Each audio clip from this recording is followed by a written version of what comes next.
Hey everyone, and welcome back to the channel. If you are new, my name is Lily and I'm a Chinese transracial adoptee. Every week I post videos about my experience as a transracial adoptee, so if that's something you're interested in, hit that like button, hit that subscribe button, and let's get into the video.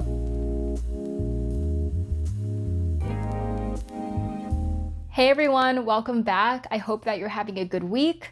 I'm back to filming and editing, and I am ready to start this new phase of advocacy. And so I've been sharing old videos that I filmed months ago, and I have now taken a 3-month break and I am back. So let's get to it.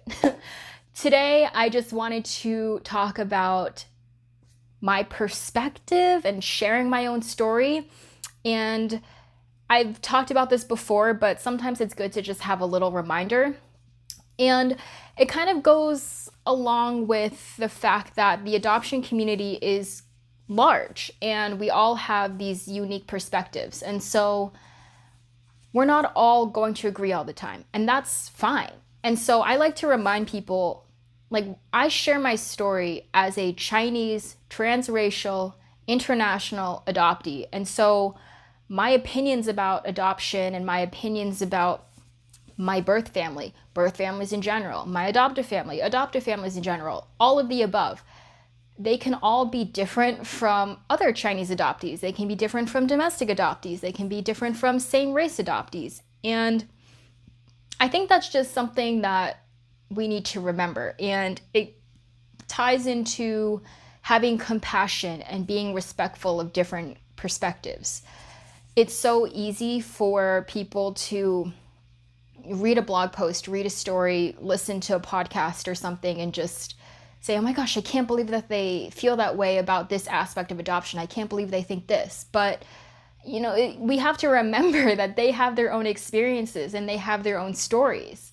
And so, I've been called out for being sympathetic towards birth families, and I have to remind people, well, I was relinquished during the one-child policy. Like, things were very different in China than they are here in America. And, I have to remind people, like, hey, I can't just be quiet about race because I'm a transracial adoptee. And so I can't separate the two.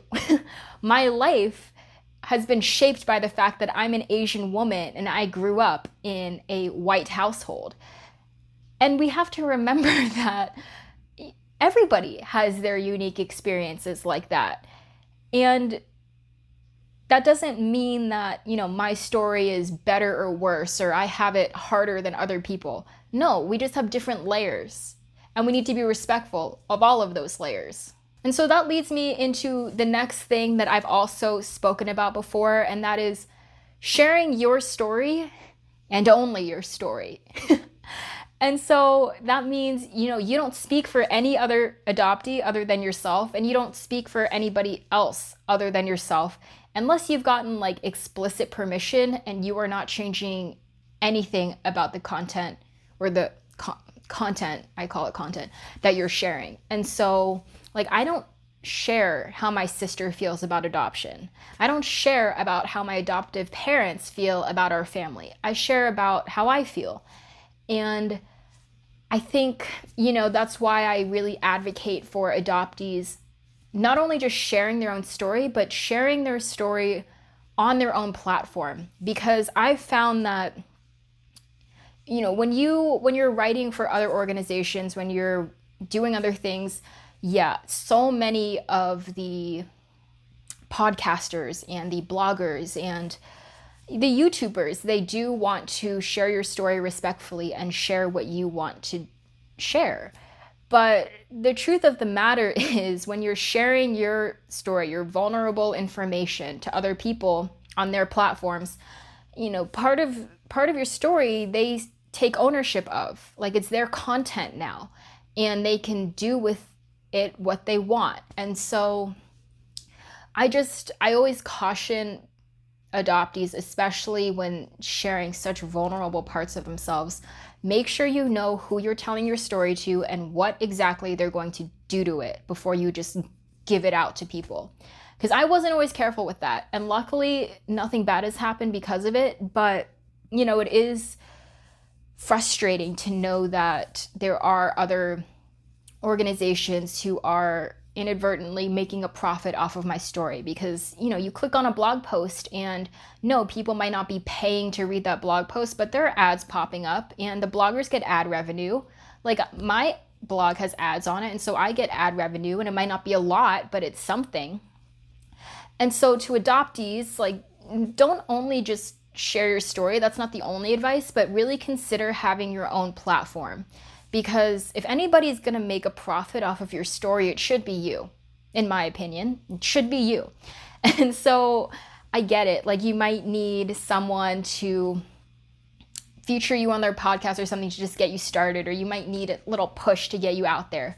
But if you're really serious about getting your story out there and sharing what you have to offer the world, really consider just making your own website, your own YouTube channel, your own Instagram, something where you have complete ownership over your story. And that's really something I've fought for a long time. And I have relevant videos to that too, like the whole mommy blogger thing, where it's like, no, your kid's story isn't yours, it's theirs. So don't make millions of money off of it because you want to. Don't be exploited, basically. Be smart about it. And yeah, like, again, so many of the podcasters and bloggers and YouTubers and I don't know what else, authors out there, they have really great intentions, and many of them, most of them, are not going to disrespect your story and do anything wrong with it. But it is a totally different feeling knowing that I can share what I want when I want, and I have total ownership over it. Nobody's going to make money off of it, and it is what it is. That's the part of why I don't make advocacy my job, because this is such a personal and unique thing, and I really think of this more as a video journal than anything. Like, I don't want to exploit myself to make money. It's just, it makes me feel icky, honestly. And so that's just where I'm at. That's the whole thing. I think, people might disagree with everything I've just said, but that's fine because they're not on this channel. It's mine. And, that's example number one of why you should consider having your own platform, because you don't really have to filter yourself. So, yeah, that's it. This channel is my perspective as a Chinese transracial international adoptee, and so that explains why some of my views might be the way they are. It might be why my views are different from other people's, and everything is valid. It's all okay. You don't need to feel ashamed for having different views from other people. We just need to remember why people might have different views, and remember that it doesn't matter if their views are different. They're just as valid, and we can be respectful and compassionate of that. So that is my quick comeback video. Thank you so much for watching. If you're interested in more, you can always check out these two right here. But other than that, I will see you in the next one.